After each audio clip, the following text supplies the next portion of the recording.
वो मछुआरा बड़ा मेहनती और ईमानदार इंसान था। वो अपनी पत्नी से बहुत प्यार करता था। मछुआरा रोज तालाब में जाकर मछली पकड़कर अपना गुजारा कर रहा था, पर उसकी पत्नी खुश नहीं थी। और कब तक मुझे इस गंदी कुटिया में रहना पड़ेगा? मेरा दम घुटता है यहाँ।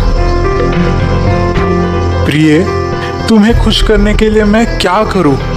अब तुम ही बताओ। अच्छा, तो मुझे इस बदबूदार कुटिया से बाहर निकालो। कितनी बदबू आती है यहाँ। कितना भी साफ करने के बावजूद ये बदबू जाती ही नहीं। एक दिन ऐसे ही मछली पकड़ने के लिए मछुआरा तालाब में गया था। उस दिन मौसम बड़ा सुहाना था, पर सुबह से उसे एक भी मछली नहीं मिली। शायद आज मुझे भूखा ही सोना पड़ेगा। तभी अचानक उसके मछली पकड़ने वाली छड़ी को मछली का एहसास हुआ। वो रस्सी को जोर से खींचने लगा। तब उसे एक नन्ही सी खूबसूरत मछली उस कांटे में अटकी नजर आती है। मछुआरा हैरान रह जाता है। वो मछली काफी खूबसूरत और चमकीली होती है। क्या बात है, कितनी खूबसूरत मछली है। क्या सोच रहे हो दोस्त? मैं इतनी भारी कैसे हूँ, यही ना? हाँ, ये क्या, तुमने भी बात की? हाँ, क्योंकि मैं एक आम मछली नहीं हूँ। इस वजह से मैं इतनी भारी और चमकीली हूँ, और मुझे तुम्हारे बारे में सब कुछ पता है। मछुआरा हैरान होकर उसकी तरफ देखता रहता है। मैं एक जादुई राजकुमारी हूँ।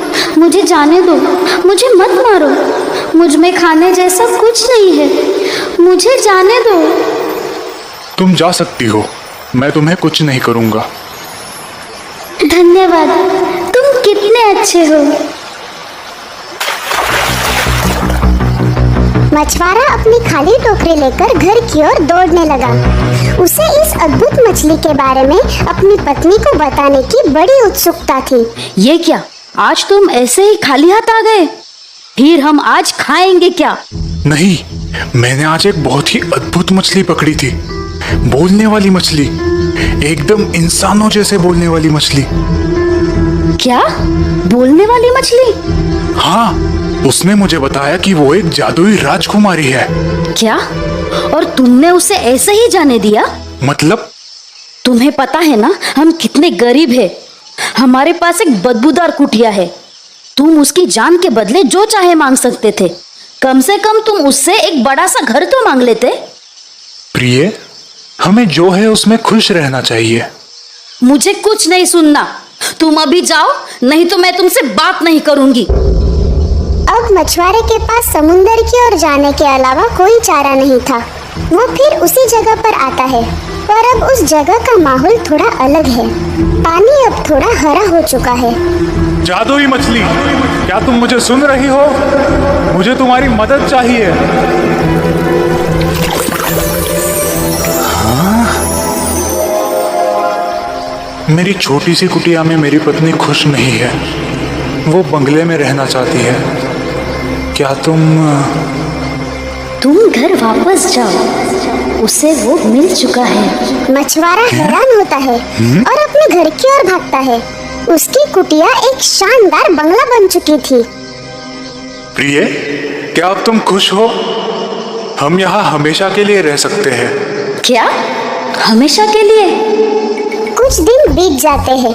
अब मछुआरे की पत्नी को ये बंगला भी छोटा लगने लगता है। गुड मॉर्निंग पति महाशय। मैं अब जो बोल रही हूँ वो ध्यान से सुनो। ये घर हमारे लिए छोटा पड़ रहा है। मुझे अब एक महल चाहिए और मुझे वहाँ की रानी बनना है। तुम अभी के अभी उस जादुई मछली के पास जाओ और ये मांग बताओ। क्या? अब तुम्हें रानी क्यों बनना है? हमारा ये घर काफी बड़ा है। इसका फैसला मुझे करने दो। तुम अभी जाओ और मांग पूरी करके ही वापस आना। पति को समझ नहीं आता कि अब क्या करे। वो समंदर की ओर चल पड़ता है। समुंदर किनारे आज हवाएं तेज और पानी का रंग थोड़ा लाल हो चुका था। उसे अजीब सा लगने लगता है। जादू की मछली, क्या तुम मुझे सुन सकती हो? मेरी पत्नी अब भी खुश नहीं है। उसे क्या चाहिए? वो एक महल चाहती है और उसे रानी बनना है। ठीक है, वापस जाओ, उसे वो मिल चुका है। मछुआरा वहाँ से निकलता है और अपने घर पहुँचता है। पहुँचते ही वो देखता है कि उस बंगले की जगह अब बड़ा महल बन चुका था। महल के दरवाजे काफी बड़े थे और सब जगह नौकर इधर उधर अपने काम में लगे थे। वो अंदर जाकर देखता है तो एक बड़े सिंहासन पर उसकी पत्नी बैठी नजर आती है। उसके सिर पर एक रानी जैसा ताज भी था। तुम अब एक रानी हो, बढ़िया है। हाँ, मैं एक रानी हूँ। क्या अब तुम खुश हो? नहीं, मेरे लिए रानी बनना काफी नहीं है, मुझे एक सम्राज्ञी बनना है। क्या? मैं जानता नहीं तुम ऐसा क्यों कर रही हो, लेकिन यह असंभव है। वो मछली तुम्हें सम्राज्ञी नहीं बना सकती। तुम्हें उस मछली के बारे में कुछ पता नहीं है। तुम अभी उस मछली के पास जाओ और मुझे सम्राज्ञी बनाओ। बेचारे मछुआरे की अपनी पत्नी के सामने एक नहीं चली। वो फिर से समुंदर की ओर चल पड़ता है। समुंदर का रंग अब भूरा हो चुका है। मछुआरा उसका अर्थ लगाने की कोशिश करता है।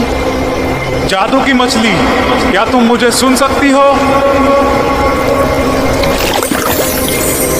मेरी पत्नी अब भी खुश नहीं है। अब उसे क्या चाहिए? अब वो सम्राज्ञी बनना चाहती है।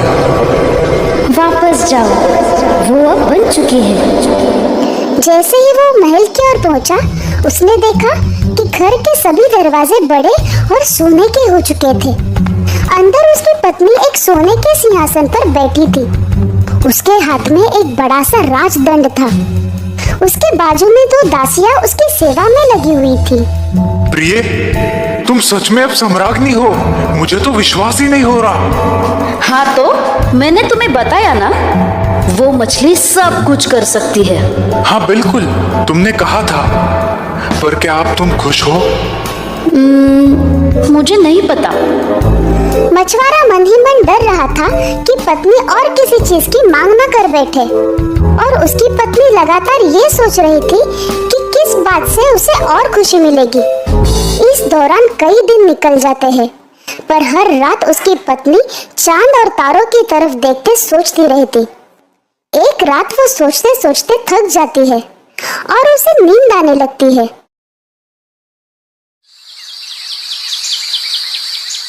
क्या? सुबह भी हो गई? ये कैसे हो गया? सूरज को पता होना चाहिए कि मैं कई दिनों से सोई नहीं हूँ। उसकी हिम्मत कैसे हुई? पत्नी गुस्से से मछुआरे को नींद से उठाती है। उठो, उठ जाओ, जल्दी उठो। मैं सूरज और चांद को नियंत्रित करना चाहती हूँ। मैं सर्वशक्तिमान बनना चाहती हूँ। क्या? ये कैसे संभव है? कृपया तुम ये बंद करो। मैं फिर से वहां जाकर अपनी जान जोखिम में नहीं डाल सकता।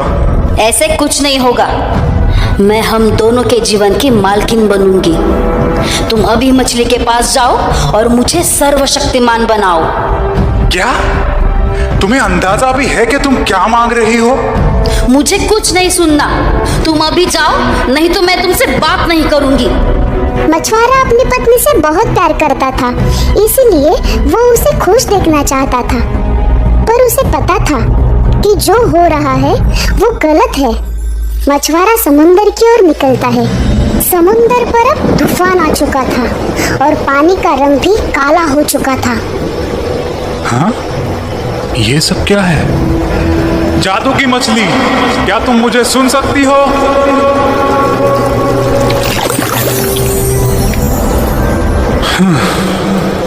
मुझे माफ करना, मेरी पत्नी अब भी खुश नहीं है। वो क्या चाहती है?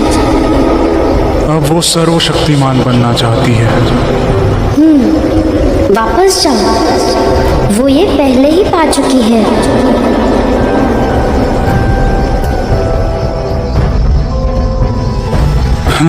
न जाने अब मेरी पत्नी ने क्या किया होगा। जैसे ही वो महल के अंदर पहुंचता है, उसे कोई नजर नहीं आता।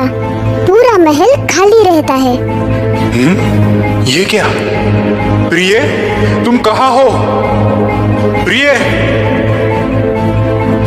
कहाँ चली गई है? सब जगह ढूंढने के बाद वो भागकर समुंदर की ओर जाता है। वो देखता है कि पानी अब शांत और पहले जैसा नीला हो चुका है। वो फिर एक बार जादू की मछली को आवाज लगाता है। जादू की मछली, क्या तुम मुझे सुन सकती हो? क्या तुम बता सकती हो कि मेरी पत्नी के साथ क्या हुआ है? मैंने उसे सर्वशक्तिमान बनाया है। अब वो अदृश्य है और सर्वशक्तिमान को कोई नहीं देख सकता। नहीं, ऐसे मत करो। मुझे मेरी पत्नी वापस लौटा दो। माफ करना दोस्त, मैं वरदान पलट नहीं सकती। तुम ऐसा नहीं कर सकती। तुमने मेरे पत्नी की सारी मांगे पूरी की, पर मैंने तुम्हारी जान बचाई है। कृपया मुझे मेरा वरदान दो। तुम सही हो। बोलो, तुम क्या चाहते हो? मैं चाहता हूँ कि मेरी पत्नी मेरे साथ हमेशा खुश रहे। ठीक है, वापस जाओ मित्र। अब उसके पास वो सब कुछ है जिससे तुम दोनों खुश रहोगे। मछुआरा घर वापस आते ही हैरान हो जाता है। उसे अपनी पहले वाली कुटिया दिखाई देती है। दरवाजे पर उसकी पत्नी हंसते हंसते उसका इंतजार कर रही थी। पति को देखते ही वो उसकी ओर जाती है और उसे गले लगाती है। मुझे माफ कर दो। मैंने तुम्हें मेरी खुशी के लिए बहुत तकलीफ दी, मगर अब मैं ये जान चुकी हूँ, सिर्फ धन और दौलत हमें कभी खुशी नहीं दे सकते। खुशी तो हमारे मानने पर ही निर्भर है। मैं तुम्हारे साथ खुश हूँ। उस दिन के बाद मछुआरे की पत्नी ने उससे किसी बात की मांग नहीं की। मछुआरे को